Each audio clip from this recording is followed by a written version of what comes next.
రామారావు గారు మేము కలిసి వస్తాం, ప్రభుత్వానికి సహకరిస్తాం అని పదే పదే చెప్తున్నాడు.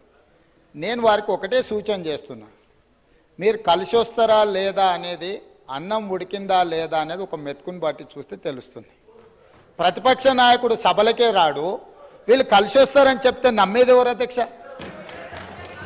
నేను అందుకే వారికి సూచన చేస్తున్నా, వెనకాల ఉండే అక్కలు ఇక్కడ ఉండి చెప్పి ఇక్కడ ముంచి అక్కడికి తేలినరు. ఆ అక్కల మాటలు విన్నాడు అనుకో జూబ్లీ బస్ స్టాండ్లో కూర్చోవాల్సి వస్తుంది అధ్యక్ష. అందుకే అందుకే అందుకే అందుకే అధ్యక్ష, మైనారిటీకి మంత్రి ఇవ్వలేదన్నాడు. 2014 నుంచి 2019 వరకు ఒక్క మహిళకు కూడా మంత్రి పదవి ఇవ్వలేదు అధ్యక్ష.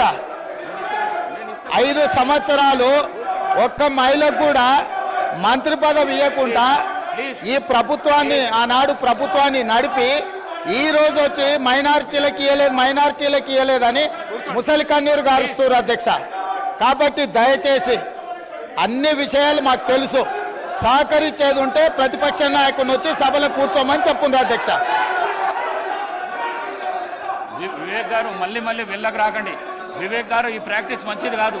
మళ్ళీ వెళ్ళకు రాకండి. కొత్త సభ్యులకు ఇది నేర్పించకండి. మీరు సభా మర్యాదలను కాపాడండి. మీరు వెళ్ళండి.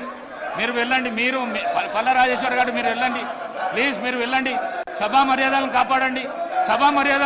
మీరు వెళ్ళండి. కూర్చోండి ప్లీజ్, కూర్చోండి.